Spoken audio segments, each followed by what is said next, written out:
அக்ரிகல்ச்சரை அப்பா அம்மா படிக்க சொல்கிறதுக்கான காரணம் என்னன்னு சொல்லிட்டு தெரியுமா? ஜென்ரலாகவே பிஎஸ்சி அக்ரிகல்ச்சர் படித்தா வந்து பார்த்தீங்கன்னா ஐஏஎஸ் ஆகிடலாம், ஐபிஎஸ் ஆகிடலாம். ஸோ அதனால் வந்து பார்த்தீங்கன்னா நீ வந்து அக்ரி எடுத்து படி அப்படின்னு சொல்லியிருப்பாங்க.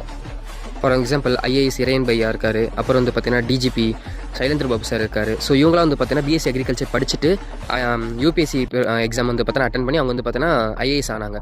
ஸோ இவங்களெல்லாம் பார்த்து வந்து அப்பா அம்மா வந்து பார்த்தீங்கன்னா சொல்லுவாங்க.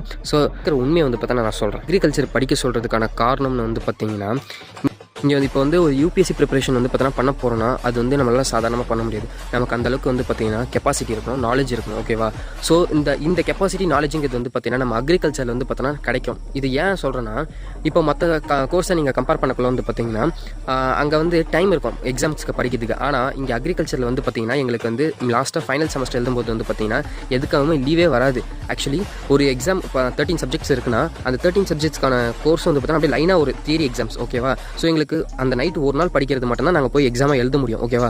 அப்போது எந்த அளவுக்கு நாங்கள் வந்து கிளாஸில் வந்து அட்டென்டிவாக கவனிச்சிருக்கோமோ ஸோ அதை வச்சு அந்த ஒரு நைட்டில் நாங்கள் ரீகேப் பண்ணி போயிட்டு ஃபைனல் தியரி எக்ஸாம் வந்துடும். ஓகேவா? ஸோ அந்த அப்சர்விங் கெப்பாசிட்டிஸ் வந்து பார்த்திங்கன்னா நமக்கு இங்கே வந்து அதிகமாக கிடைக்கும். இதே மற்றது கம்பேர் பண்ணக்குள்ள வந்து இந்த அளவுக்கு கிடைக்கும்னா கண்டிப்பாக கிடைக்காது. ஓகேவா? ஸோ இது ஃபஸ்ட்டு ரீசனாக வந்து பார்த்திங்கன்னா என்ன கேட்ட வரைக்கும் நான் சொல்லுவேன்.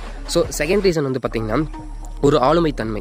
அதாவது எங்கள் காலேஜில் சரி மற்ற காலேஜ்லேயும் வந்து பார்த்திங்கன்னா ஒரு ஈவெண்ட் நடக்குதுன்னா அங்கே இருக்கக்கூடிய ஸ்டூடெண்ட்ஸ் தான் வந்து பார்த்தீங்கன்னா அதை பொறுப்பேற்று வந்து பார்த்திங்கன்னா நடத்துவாங்க. ஸோ அவங்க கண்ட்ரோலில். ஸோ இப்போ அங்கே இருக்கும்போது அந்த ஆளுமை தன்மைங்கிறது வந்து பார்த்திங்கன்னா உங்களுக்கு வந்து கிடைக்கும். ரெப்ரசன்டேட்டிவ் ஸ்கில்ஸ்னு சொல்லுவோம். ஓகேவா? ஸோ அது வந்து உங்களுக்கு கிடைக்கும். ஸோ இதான் வந்து பார்த்திங்கன்னா மெயின். இது ரெண்டு தான். ஓகேவா? ஸோ மூணாவது வந்து பார்த்திங்கன்னா நீங்கள் மற்ற கோர்ஸை கம்பேர் பண்ணக்குள்ள அவங்க 6 கோர்ஸ் படிக்கிறாங்கன்னா நாங்கள் இங்கே வந்து பார்த்தீங்கன்னா 10லேருந்து 12 கோர்ஸ் வந்து பார்த்தீங்கன்னா படிப்போம் ஒரு செமஸ்டருக்கு.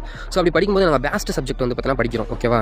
ஸோ இதில் வந்து பார்த்தீங்கன்னா அந்த யூபிஎஸ்சிக்கு ரிலேட்டடான நிறைய விஷயத்தை வந்து பார்த்தீங்கன்னா நாங்கள் படிக்கிறோம். ஸோ இதான் வந்து பார்த்தீங்கன்னா மெயின் ரீசன் அவங்க சொல்கிறதுக்கான. ஆனால் இது எல்லாரையாலும் பண்ண முடியாதுன்னா கண்டிப்பாக முடியாது. ஒரு வருஷத்துக்கு மட்டும் 5000 பேர்கிட்ட வந்து பார்த்தீங்கன்னா பாஸ் அவுட் ஆகிறாங்க. ஓகேவா? இந்த அக்ரிகல்ச்சர் படிச்சுட்டு. ஸோ அப்போ அவங்க எல்லாருமே ஆகணும்னு நினச்சா ஆயிருக்கலாம்ல. ஆனால் எல்லாராலும் வந்து பார்த்தீங்கன்னா ஆக முடியாது. யாருக்கு இந்த கெப்பாசிட்டி இருக்கோ அவங்களால மட்டும்தான் ஆக முடியும். ஸோ இது தெரியாமல் எல்லாரும் வந்து பார்த்தீங்கன்னா ஐஏஎஸ் ஆகிட்டாங்க இவங்க அக்ரி படிச்சு அப்படிங்கிறதுக்கு சொல்லி எல்லாரும் வந்து பார்த்தீங்கன்னா ஜாயின் பண்ணுறாங்க. ஸோ யாரெல்லாம் வந்து பார்த்தீங்கன்னா பண்ண முடியாதோ அவங்களால தான் வந்து பார்த்தீங்கன்னா பண்ண முடியும். ஓகேவா?